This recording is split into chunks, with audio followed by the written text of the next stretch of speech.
Hi, I'm Janelle Shires, Youth and Family Program Director here at the Center for Spiritual Living, Seattle.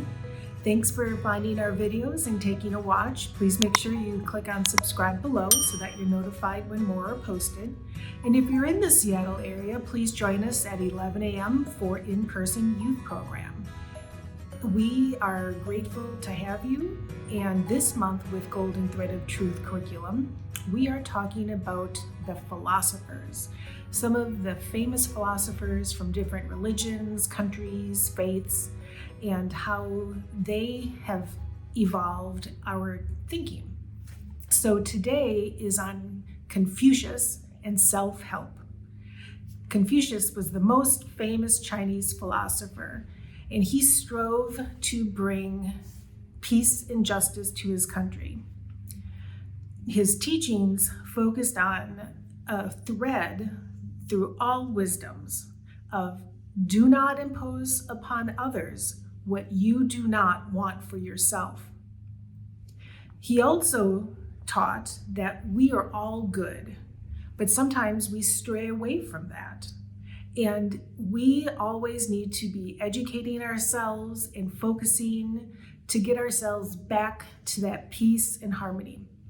Because if I'm focusing on that and you're focusing on that, that will help make the world a more harmonious and peaceful place.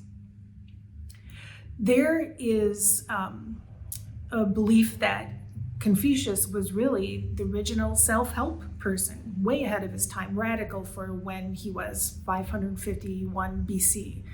And even people like Tony Robbins or Oprah Winfrey, they use a lot of his sayings and teachings in their belief systems and work also. So I have a story for you about three men walking. Now, there's nothing remarkable about three men just walking down a path. I mean, we all see people walking down the sidewalks.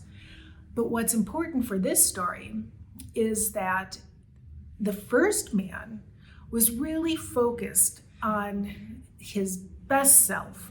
He was enjoying his walk, walking with purpose. As people came around him, he would share, chat. Well, the second man, he was very worried. He was in his mind thinking of all of these thoughts and, oh my gosh, I've got this thing going on at work. I've got this stuff going on at home. So he was just oblivious to everything around him, not getting any joy out of that walk whatsoever. Well, the third man, he observed both of the other two men. And he looked at that first man who was so joyful and compassionate and said, I want to adopt his philosophy and his beliefs into mine. And he looked at the second man, the worried one, and said, I'm not going there. I'm going to wait till I get home and then I can deal with any of my worries. So he decided to release those attributes. So there's a quote from Confucius says, "If I am walking with two other men, each of them will serve as my teacher. I will pick out the good points of the one and imitate them, and the bad points of the other and correct them in myself." So what that means is we're not being judgmental about either of those person. We're just finding those qualities that we can emulate to help us maintain our best self and get us back to our best self if we do steer away.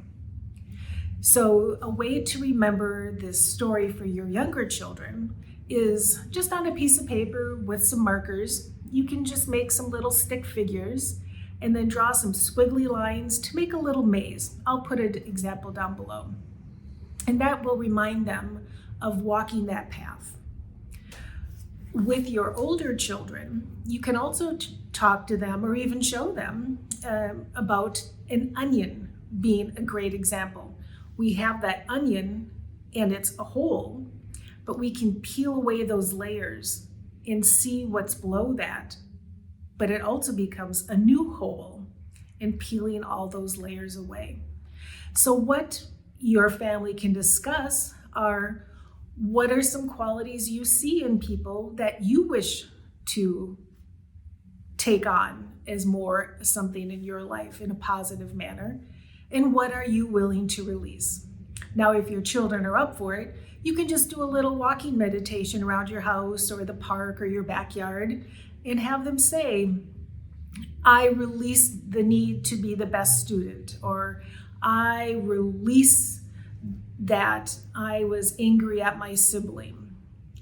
And you can even have them then state things that they would like more of to be their best self. So thank you for joining me today, and let me know how it's working for you.